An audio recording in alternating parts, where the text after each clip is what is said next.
Hi, Greg. It's Minwei.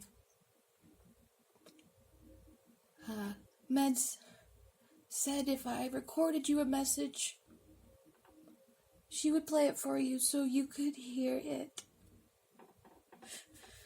Sorry, the chair I'm sitting on is creaky. Let me change it. So,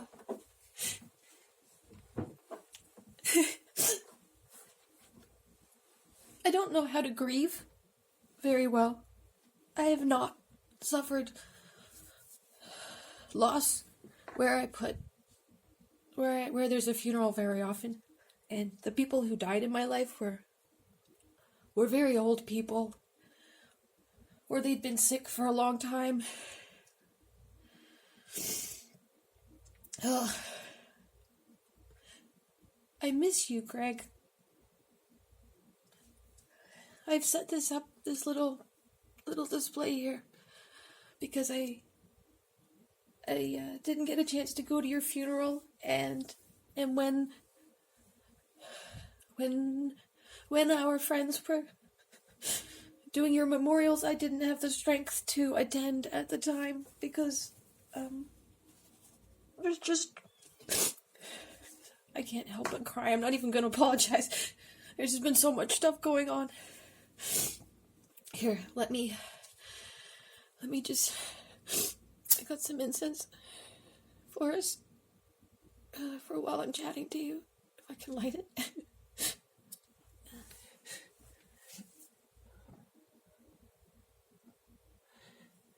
And I like to light a candle when I've lost someone important, and I haven't had to do this too many times in my life. But here we go.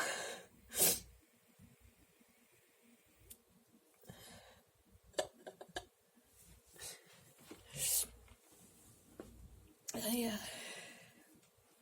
have a lot of things that I've been wanting to say to you.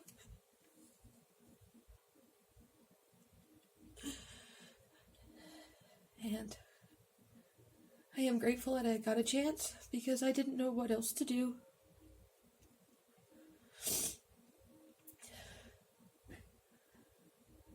When I found out you were gone, my first thought was that it must have been so scary for you. In that moment when your body was doing whatever the hell it was doing.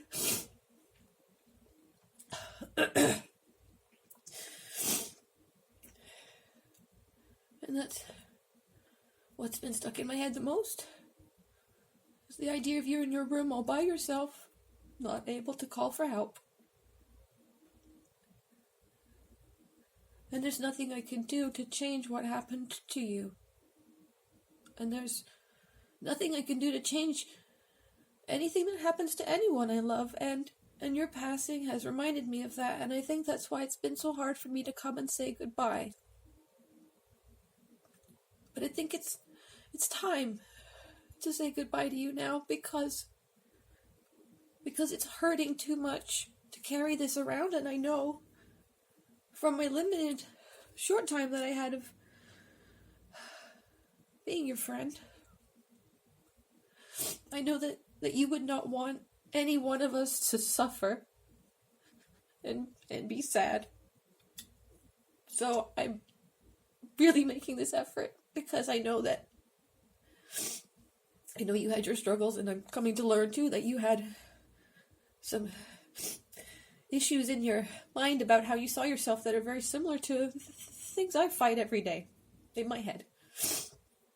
I have PTSD from a bunch of shit, and it just doesn't seem to stop coming.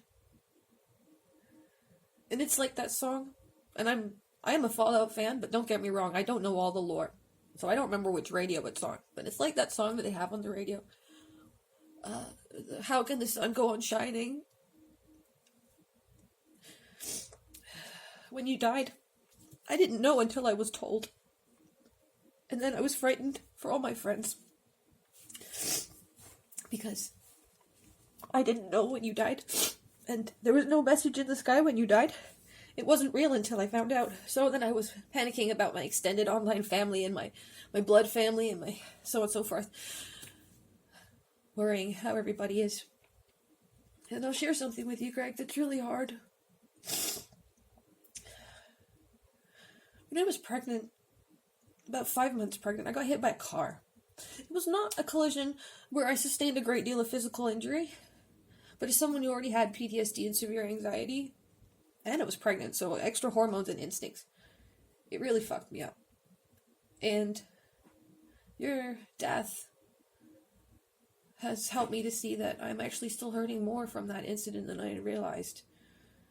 When I was talking to my husband, Dalek Sack, his name is Brent, when I was talking to Brent about you dying and how it was feeling in my heart,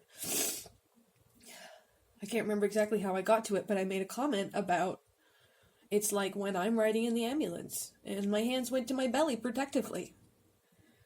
I'm not riding in the ambulance anymore. That was almost 2 years ago now. Almost 2 years.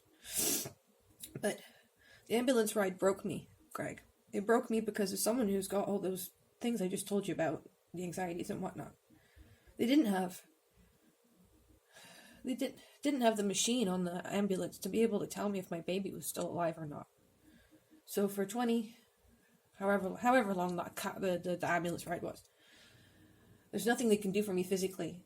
Everything is me mentally trying not to panic in case I hurt my baby. And I realized when you died that all of you guys are my babies. And then I found out through that realization how much you and the Gatos and my online friends, how much you've all come to mean to me. So it's a very fucked up kind of roundabout way of, a moment of gratitude. Because I have this overwhelming love for these incredible people who I may get a chance to meet some of them in person, who knows. But I feel like I already know them. But yeah, I have this beautiful family, and they're so important to me that when I lost one of them, it made me not want to be with any of them, because I didn't want to be too close in case I lost another one. And that's the reason why I haven't been to the Gato, Greg. I haven't been. I haven't even really been in the Discord. I just hit mark all as red and then I go because it's just too painful. But in those realizations of grief, there is pain, but there's also I have some very beautiful memories of you, Greg. And our time together as friends was very short. You never hurt me. You never lied to me or used me, as too many shitheads in this planet have. And one of my strongest memories of you, when it came to me so intensely I actually cried when it happened, it's the first time I remember hearing your voice was when you and the United Wastelanders Network came to see my camp that I'd built. And I was so proud of it. I was so proud. I am still proud of it. It's one of the most creative things I've ever built. And then there's this group of people who I greatly admire and respect. And they've come to see this thing I've made and they think it's cool. Like, oh my god. That's so nice.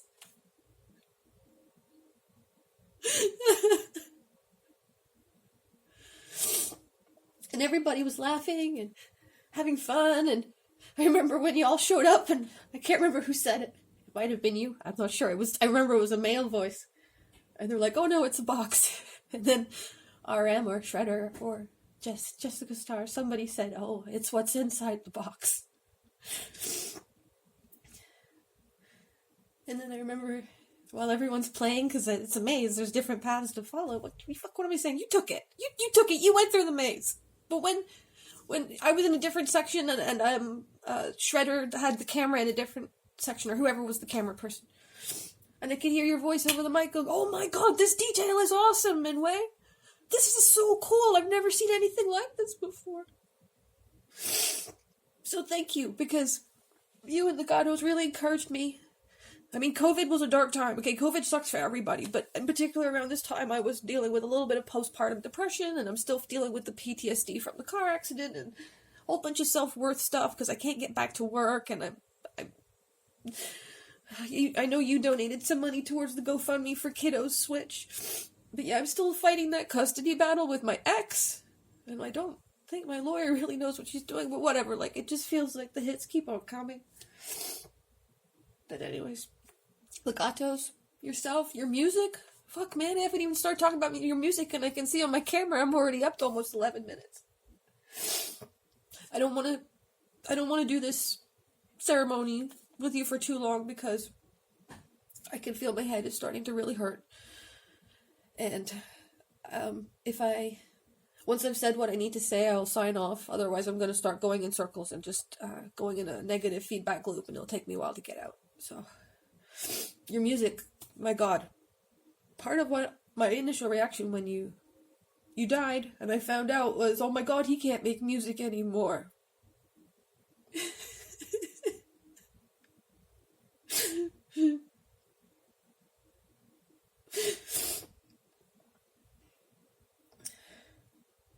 I know this might sound silly. I don't know if you were a fan of his work, but it's kind of like when Avicii died. A little bit different, though, because of the circumstances. But when Avicii died, that was my thought, too. Was, oh my god, we won't get any more music.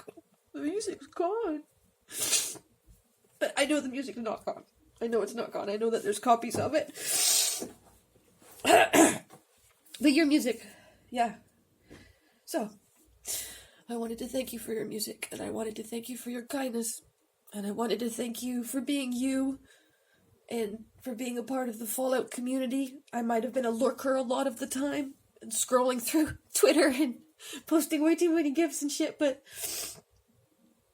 I am grateful. I am so grateful that you are a part of my life, and that I got to know you, and to fight Scorch Beast Queens with you. And I know somewhere in my many thousands of photos taken at Gato and other events, I know you're in there somewhere. I just can't remember what your costume was for your character. But that's okay. That's okay. I know they're there, and when I'm strong enough, I can ask someone to point you out. But, yeah. So it's not like I have nothing to remember you by. And as you see here, we got our little setup. We got our Gato. Gotta have the pink hole mug. Mr. Fuzzy's just so freaking cute. But this here's... you and me, my friend, we're gonna have a drink. I got some Canadian Club here. I got my little shot glass, so I'm gonna pour one out for us both. You could go first. I don't know if you're a whiskey drinker, but it's all we got in the house. It's not a can of cider, so I'm just gonna give you a little bit in there. And I'm gonna give you... oh, my hand won't stop shaking. There we go. Because I have a present for you. But let's do this bit first. Okay, I don't know what food you like, but we have these gummy cola bottles, and I thought maybe we could pretend that they're gummy Nuka bottles, so there you go. There's one for you right there, and I got one here, and I got an extra one, because I just grabbed a bunch, so here, you can have the extra one, I don't need it. So yeah, you take your drink in your own time. I'm gonna do mine now. And I'm gonna eat my Nuka-Cola bottle. Here's to you, Greg. Here, cheers to you, man. I'm gonna miss you. I really am. Okay, down the hatch.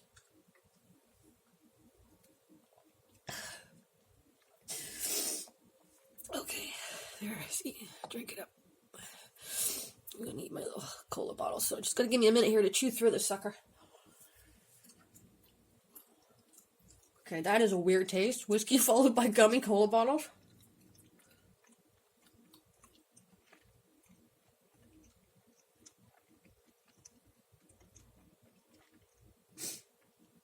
Okay.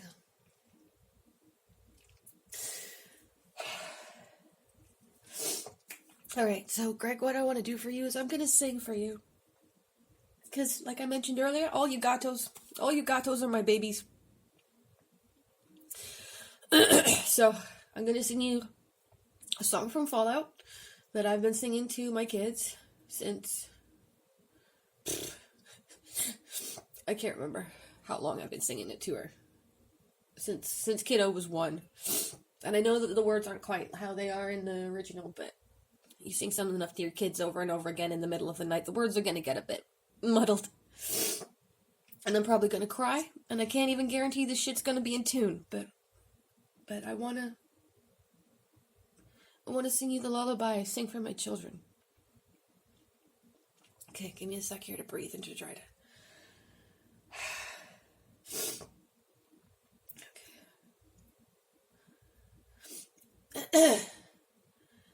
I don't want to set the world on fire. I just want to start a flame in your heart. In my life I have but one desire, and that love is you, no other will do. I've lost all ambition of worldly acclaim. I just want to be the one you love. And with your admission that you feel the same, I'll have reached the goal I'm dreaming of. Believe me, I don't want to set the world on fire. I just want to start a flame in your heart.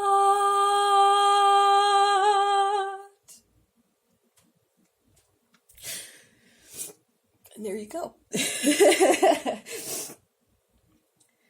So,